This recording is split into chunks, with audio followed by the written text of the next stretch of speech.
Are you a drag racer? I used to be. Now I don't have any fun cars. I used to have a bunch of toys. I had a couple Corvettes, CTS-Vs. The Teslas were fun too, but now I have nothing. Was your Corvette modified? It was. Didn't you modify it? I did. I had a C5 Z06 that I put a Procharger on there with headers and a new clutch. And then I had a C6 Z06 that I put a cam, injectors, intake, exhaust, full bolt-ons. Big cam. I got a video on that. I'll put it in my channel. I've been wanting to do that. The Real W Dad. Somebody type it out and pin me. I'll make a video about it today. All right. I told you I'd make a video, so that's what we're doing today. I went and pulled all my videos off my old phone. So today we're gonna go over it. So let's check it out. So this first video is gonna be a startup of my C5 Z06. So I had a bunch of cars prior to this, but I never did any like serious modifications to them. This is the first one that I put a P1SC Procharger on it. So it went from making 405 horsepower at the motor to, when I was all said and done with it, a dynoed, and it made 605 to the rear wheels.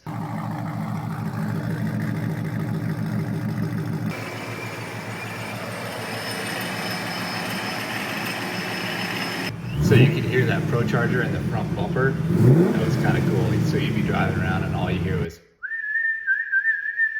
just the whistle of that Procharger. I love that sound. This is me and a buddy changing out the clutch. So to change out the clutch on a C5 Z06, you had to, or any C5, it has what's called a torque tube. So you have the engine in the front, your clutch, this torque tube, then your transmission, and then the rear end. So you had to take all that stuff out.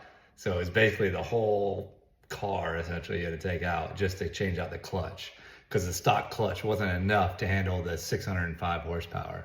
Now this next video is my C6 Z06. So in that one I had a big Brian Tooley Racing Stage 3 cam put into it. That one I didn't do the work on it. I bought it already modified.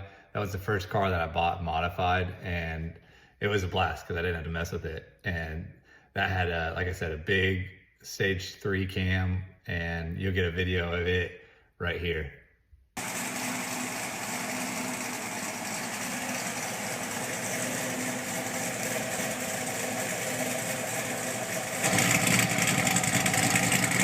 So that's with the valves closed. That's what was cool about those Corvettes. That was the first time I got introduced to loud exhaust and quiet exhaust, and I fell in love with it. So you could, with the remote, make the exhaust be quiet or make it be loud.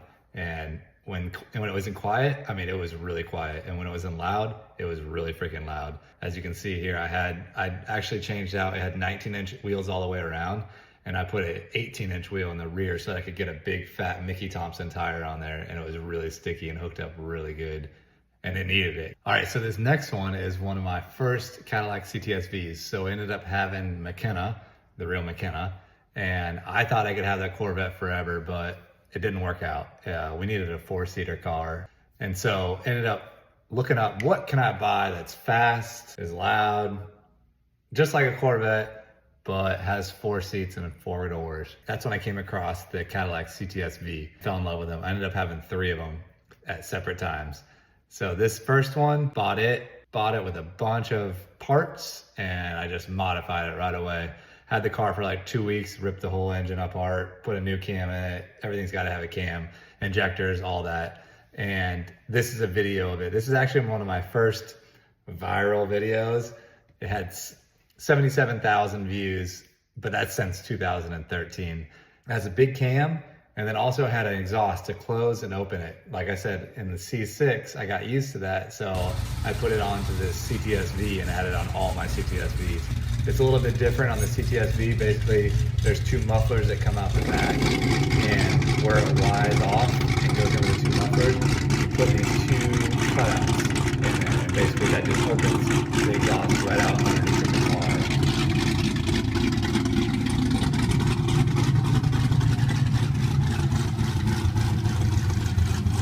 In the video, you can hear it with the exhaust open, and then I close it, and it's just completely different. I ended up having to put bigger tires on the back of that. So this is a set of, I think it was 16-inch wheels or 17-inch wheels, and these were M&H tires. They were big, fat 325 M&H tires, and it needed it. And then I ran little skinnies up in the front. It wasn't a daily driver car, so it was just for fun. And I had Weld S71 wheels on it.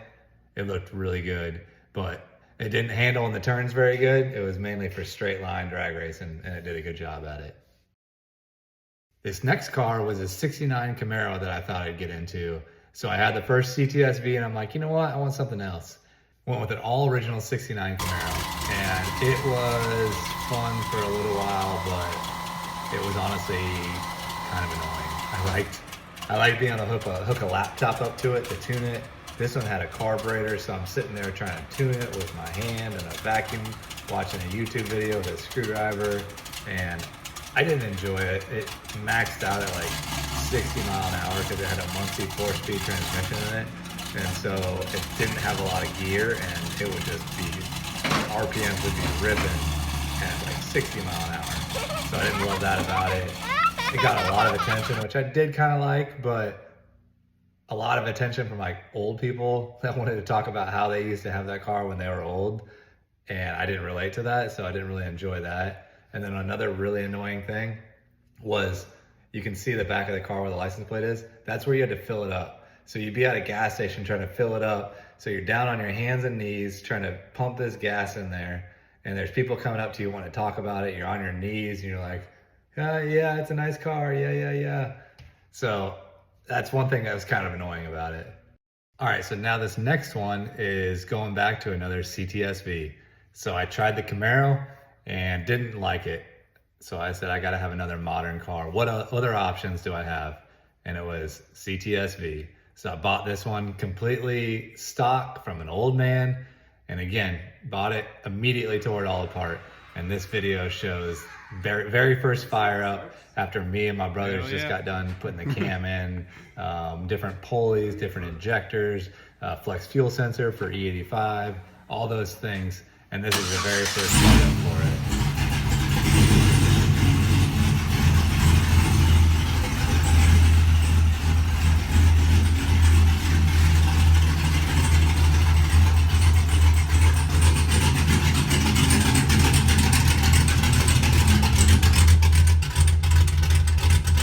However, it didn't last long.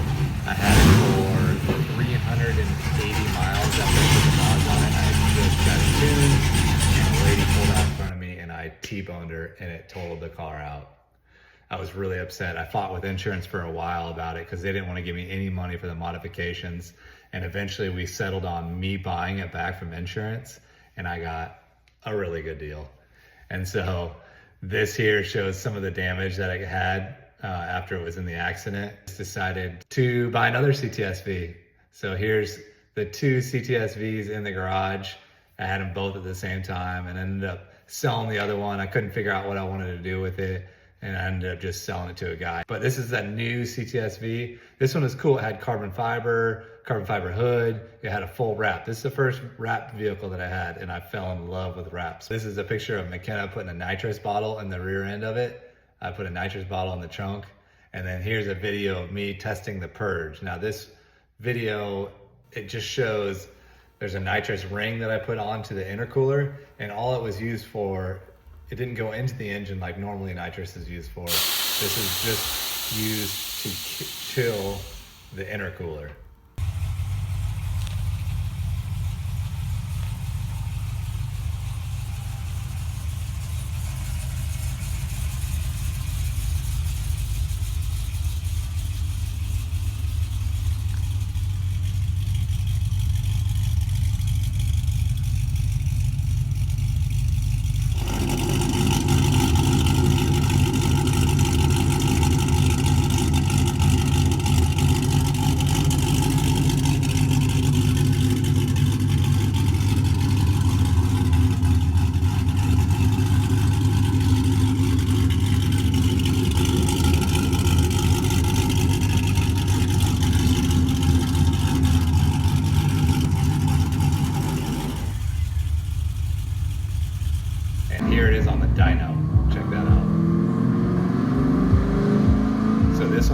made 782 horsepower to the wheel. So a ton of horsepower. It was a fun car. Okay, so after the CTS-Vs, what's next? What could I possibly buy next? Found out Tesla's P85D. So the P85 is a performance version, 85 is a battery, and then D is dual motor, and it had 700 horsepower to all wheels. So fast, 0 to 60 in like 2.3 seconds or something like that. It was really quick. So that was my first Tesla, and I loved it. I fell in love with it. The autopilot, all the tech in it. I bought it gloss black, and then I had it wrapped to matte gray. So here it is in the garage. You'll probably recognize if you're on some of the streams. This is what the garage, this is an older garage. It's changed it a little bit now. I had 2 Alta dirt bikes in there at that time, and the 4-wheeler bumper's still there. Oh, I had a little Traxxas M41 RC car at that time. I ended up selling both of those Altas, and now I have that Stark Varg that you guys see in the videos. But this is the Tesla in the garage. And then in this video here, I raced at the Freedom Factory. They raced, it was called spectator drags. And so you line up 1 versus 1 on his 3/8 mile track, and you race against people. But I could beat a lot of people. This one here is a video up against a G8 that I ended up beating.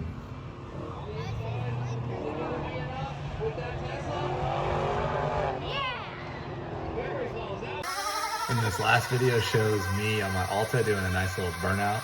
I had to get rid of that tire, so I was doing a nice little burnout on the Alta. The other car that I had was a white. I ended up getting rid of that Tesla and bought a new Tesla, and it was a P100D, so it was a little bit bigger, a little bit faster. Here's a video of me beating a ZR1 down at Bradenton Motorsports Park.